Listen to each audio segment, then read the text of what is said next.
When the US tested weapons on its own citizens, the unthinkable beginning. America turns UNWAR to the year is 1951. America is not at war. There is no enemy invasion. No foreign army on US soil. Yet, something deadly is released into the air. Families eat dinner. Children sleep peacefully. And above them, unseen, invisible clouds drift silently through American cities. This was not an accident. This was a test. Not on animals. Not on soldiers. But on American citizens. The Cold War paranoia. After World War II, America entered a new kind of war, the Cold War. A war of fear, of secrecy, of imagination. The question haunting Washington was simple. What if the Soviets attack us with chemical or biological weapons? The Pentagon needed answers. But answers required experiments. And experiments required test subjects.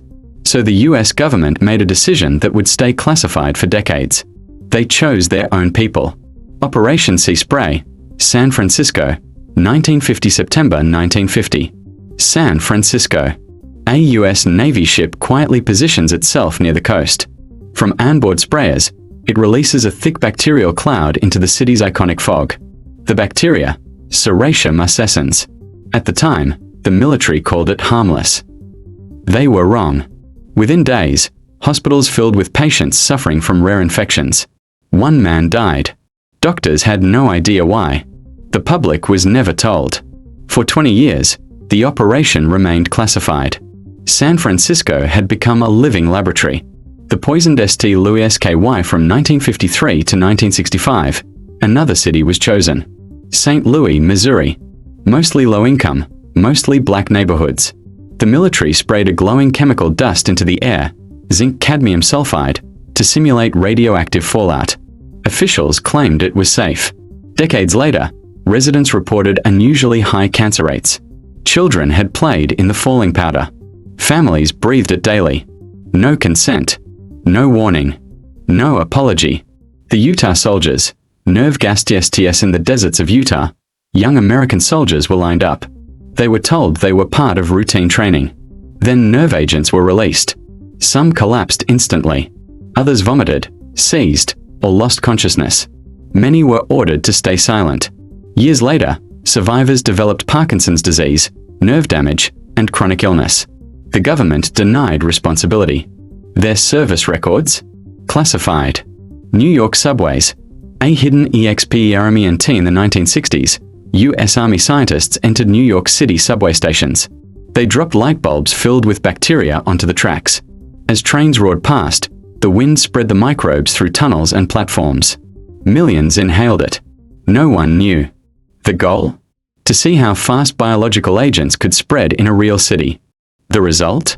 America learned exactly how vulnerable its own people were. The documents that finally surfaced in the 1970s, whistleblowers and journalists uncovered the truth. Congress launched investigations. Hundreds of experiments were revealed.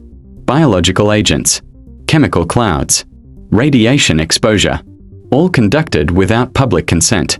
The Pentagon defended itself. It was necessary for national security. But a haunting question remained: if the government could do this in secret, what else never came to light? The ethical line that was seared in these experiments shattered a fundamental rule. A government must protect its people, not test weapons on them.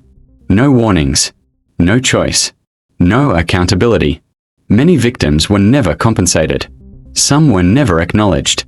And the files? Many are still sealed. Why most Americans don't notice this history isn't taught in schools. Not because it didn't happen, but because it challenges the image of moral authority. It forces a dangerous realization: democracy does not automatically prevent abuse. Fear can override ethics, and secrecy can turn citizens into experiments. The Cold War is over.